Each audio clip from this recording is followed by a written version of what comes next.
So thank you once again for everyone coming along to this Student Safer Happier EMEA meetup.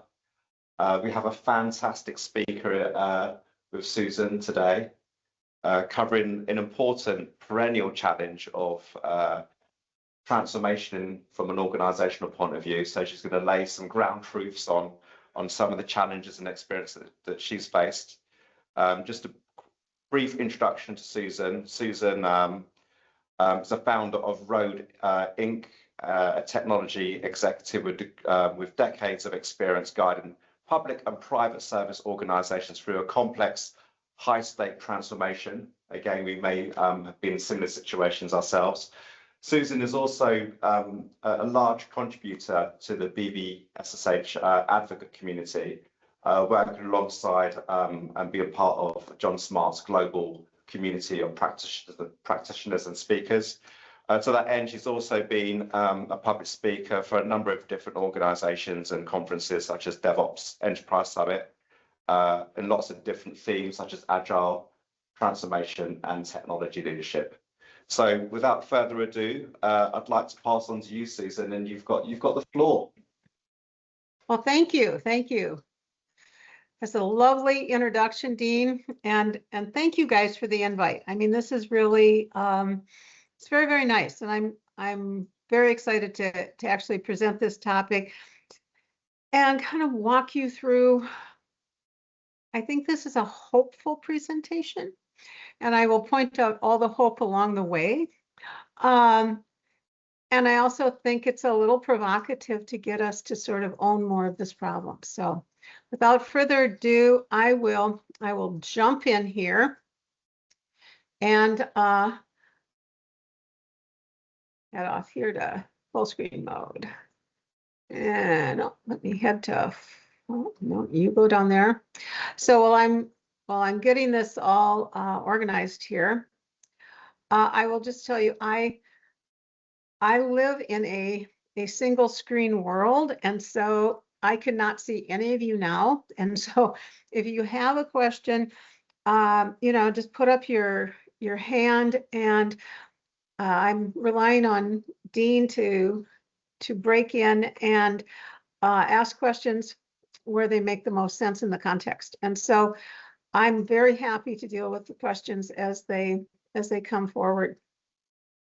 So this talk is titled Transformation Truth, which I think is a big title to live up to, and it's a little bit provocative, and I think that's important, that we actually acknowledge that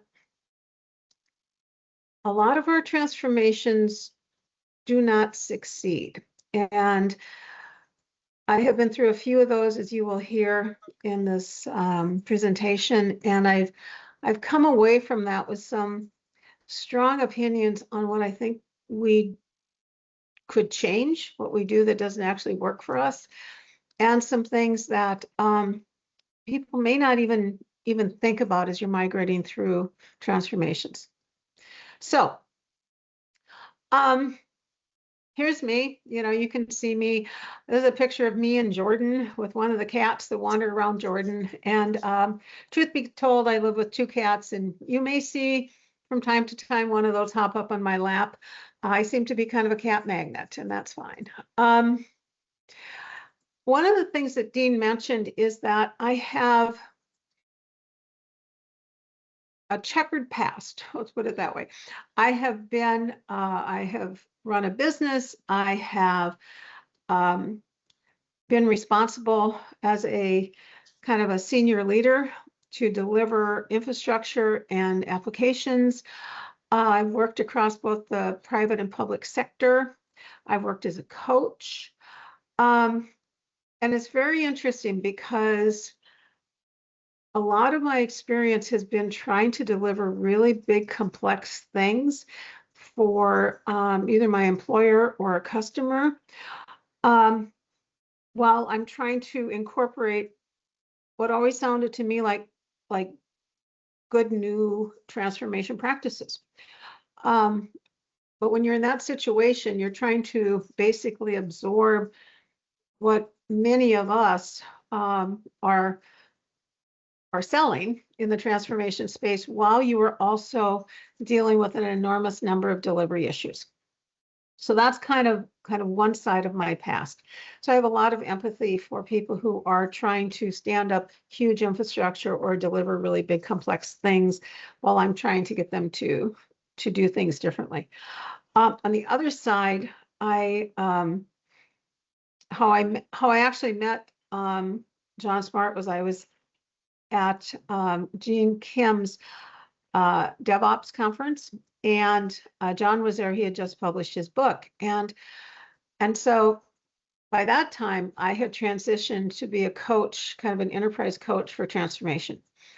And there you see a different perspective, right? Which is lots of people with good intent trying to actually do what you're asking them to do, and seeing some of the gaps in the delivery. So I also put my email and website here. So, feel free to reach out. I'm always happy to talk about this stuff. So there were a couple of things that spurred me to put this presentation together. And the first one was only 20 to 30% of transformations achieve their intended outcomes. And you can argue about, is the number right? Do we really know what the outcomes are, etc. But it struck me as true and it tracked to my experience, is that many transformations just do not achieve what they had intended to when they started. When I presented this actually at the advocate group around the table, most people said, I think that number is a little high. I think that's incredibly sad. And so I thought, well, I should think about that a little bit. And then I started thinking about the money, and I thought, well, let me try to put this in perspective. And so here in the US, there's this Fortune 50. I'm not sure if that maps directly to Europe, but the 50 largest companies that are, I think, trading on or publicly traded. And there's a lot of information out there about how much money they spend on IT and their budgets, and how much of that is for transformation, etc. And so I did a little math, and for the Fortune 50, it looked to me like the budgets were slightly over $3 billion a year, every year. And even if we look at the most optimistic number from the prior slide, you're talking about almost $5 billion that gets wasted annually. And that's just the Fortune 50. You zoom that out to the public sector, to the Fortune 500, to Fortune 1000, you include nonprofits. I mean, it's a massive number. But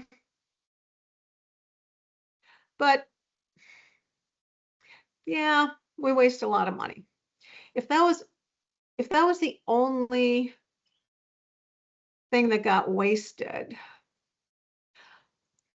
I still would find that, troubling, but not as troubling, because what I've seen is when you have a transformation failure, it's expensive on a couple of other dimensions, which I think are really more difficult. And one is leadership credibility erodes. And so many times, you'll have a leader who will sign up for, some transformation. Let's go to the cloud. Let's go to AI. Let's do something, right?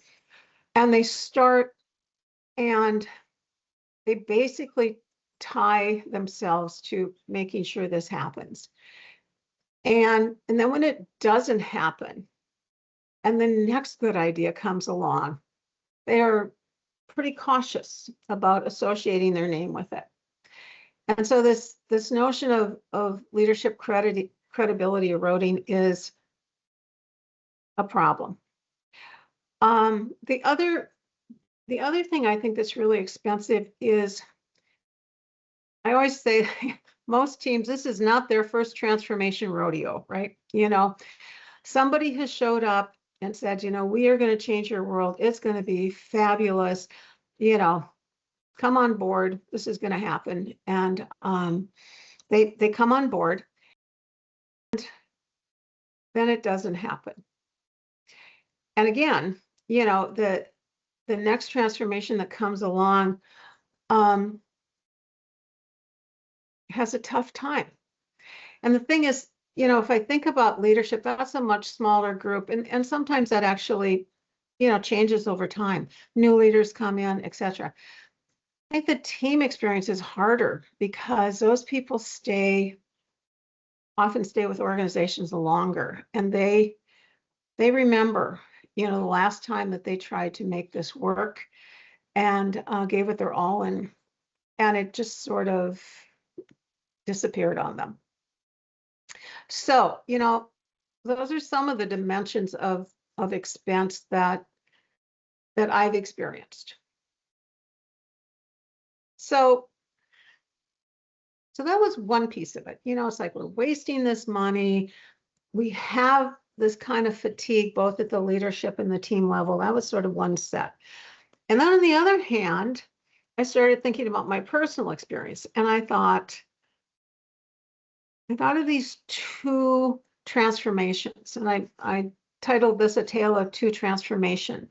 And what I thought made this a really good data point is it was the same company, the same leadership, but very different outcomes. And so for the first transformation, it was a financial institution acquired another large financial institution. And so, that actually went quite well. The second transformation, they decided what they wanted to do was migrate to a private cloud. That did not go so well. So why these two different outcomes? So the elements of the successful transformation, I think, were really, they had an absolute clear business priority. They knew what they were doing. They knew why they were doing it. They were all aligned on it. They actually stopped non-aligned work.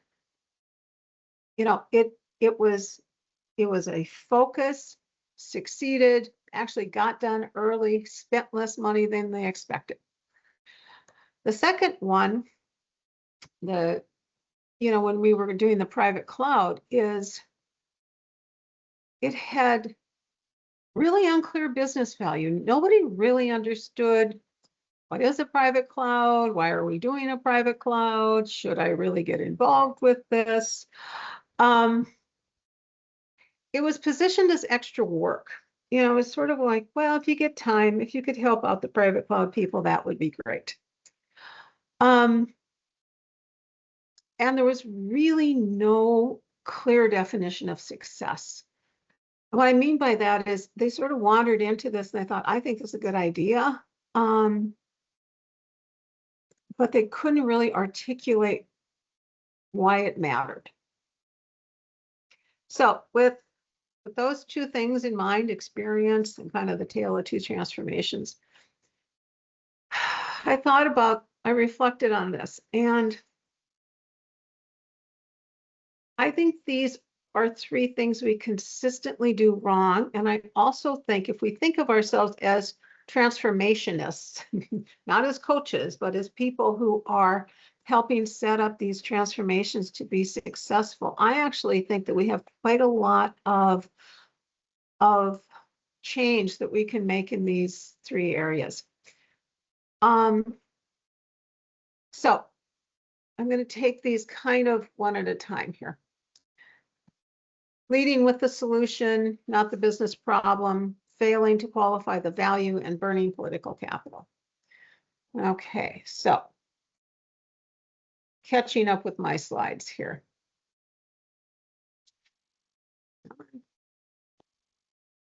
I'm trying to catch up with my slides and my slides aren't advancing. There we go. Okay.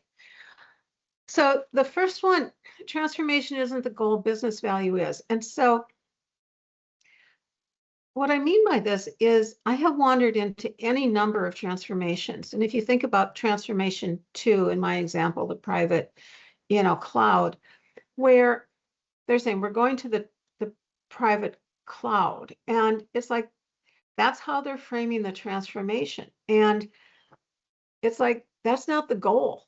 The goal in this case was that we had tens of thousands of test servers that sat idle at least 80% of the time, right? That even that could be a little fuzzy as a business goal, but it's better than let's go to the private cloud.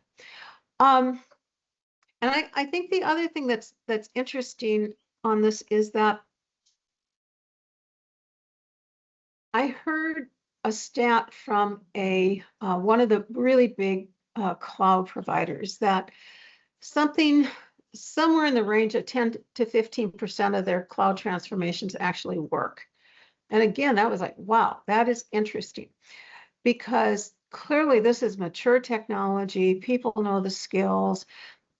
This is not a situation where the technology doesn't work. It's somehow, and we'll talk about in the next one, is that by not being able to really define the business value about why are we heading to the cloud and what are we going to get out of this, and not explaining it in business terms, I think it's easy for that to lose luster. Okay, a couple people are champions. So, I think the thing we could do here is when people come to us with like, I want to do cloud, I want to do AI, I want to do this or that, is say, fabulous. Let's talk about the why. How does that line up to your business strategy? What things are going to be better at the end of this transformation for the business? The other thing that happens then is if you start to really think about the business value, maybe this isn't the right transformation. Maybe this is maybe there's other elements that should be in this transformation other than just, the technical goal that often gets stated. So that's kind of one of the things that I see a lot of. The second one that I wanted to call out is this notion of political capital. It's very finite in organizations, and I think you need to manage it like money. And I think that there's, what happens is that leaders look at this and they love this, the bold vision. Here's where we're going to go. And they're very excited about the bold vision when it first launches. But I think as transformationists, we should really pause and say, okay, that's great. I love that we're going to Mars, but let's make sure that we understand what are those near-term wins in the context, or even near-term outcomes, in the short term, because I can guarantee you at the next budget cycle, or maybe the one after that, somebody's going to be going after their money, and somebody's going to be going after their space, kind of their leadership space. And so one of the things that I think is really important is that I think about this in terms of OKRs, but is that we have really near-term outcomes that we can head back to the people who are sponsoring these transformations and say, you can go out and tell the world that we are on track and has exceeded where we thought we would be. And here is something real that that has happened because we have been focused on this transformation. Okay. So, this focusing on the first mile and not the destination is a little bit of a refinement of the political capital. But I think the other thing that is kind of a nuanced version of this is that people are busy, right? Remember I'm trying to balance, delivery and something else. And coming to people and talking about how wonderful things are going to be, and 2 years from now is It's fine. It's just not consumable. And so, thinking about here's what we are going to get immediately as we start to head down this road. Here's our interim destination. Here's our first mile as opposed to, the ultimate goal. And the more that we can help our organizations understand that, I think that's helpful. The other thing it really helps us with is this idea that, we know the least when we start. And so after the first mile, we have a lot more knowledge that we can then feed back into the transformation. Do we slightly modify the scope of the destination? Do we slightly modify exactly how we thought this was going to go? I think that is a very helpful kind of way to think about this stuff. This last truth is probably a little bit, I don't know, violent. It's not meant to be violent, but and this is really, really, really hard, and you guys know this is really hard, is that if you're going to measure value, if you're going to measure progress, keeping that in the context of learning and not as a weapon that gets used against people from a performance review or from a bonus perspective or from a just kind of the share of their political capital in the organization is really important. And as we start to really think about this, I will say this is the thing I've struggled with the most, is trying to get people to look at these as these are just measures. These are just things that we are using to tell us if we are on the right track or we need to slightly adjust. Use them to compare, teams to teams. No, you can't use them, to slide into some sort of, kind of balanced scorecard. Sorry, that's just not okay.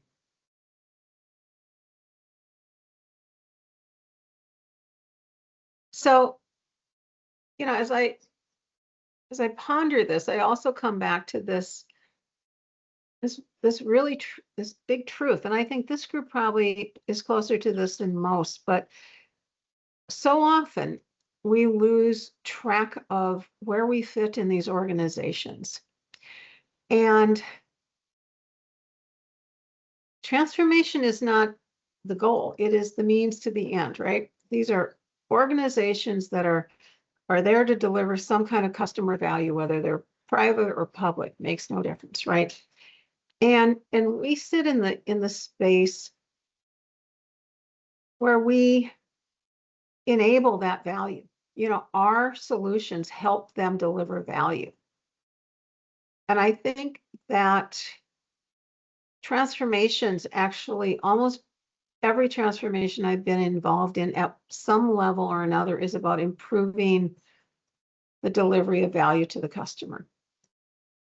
Sometimes it is through better techniques. Sometimes it is through a different, set of products, that kind of thing. But transformations sort of live in that improve the value delivery space for the most part. And so, I think that, when we think about, the bottom line of this, we have lots of techniques that we can use, right? There's a variety of ways that we can hit the goal of moving an organization. I think that the outcomes we're shooting for is, that's why I like, what better, but sooner, safer, happier really focuses on, is it's focusing on the outcomes. How do we actually achieve what we were? How do we get the outcomes that we are trying to through the transformations? So, with all that in mind, and as transformation is, we're sitting here and we're trying to do our best to help these people form up a transformation that's, you know, that's focused on the goal, understands how we're going to see short-term value, etc. How can we help leaders, and how can we make sure that we reinforce this with our leaders? And because a lot of times we're dealing with technical leaders, you know, CIOs and stuff, and it takes them a while to sort of tie this back to their business purpose. Some are better than others, but the first thing I always ask them is, you know, is sort of the why. Why do this from a business perspective?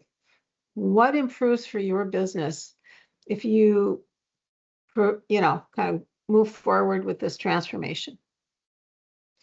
That they can usually answer pretty well. And, you know, to the extent that we can reframe it as a business transformation, even better, because it ties it more closely to the business. The second question is sort of how do we prove this early? How do we actually focus on that first mile, prove results in that first mile, make a deposit into their, you know, political bank account so they can continue to support and grow this transformation? I think that's much harder to do, and I think it's absolutely imperative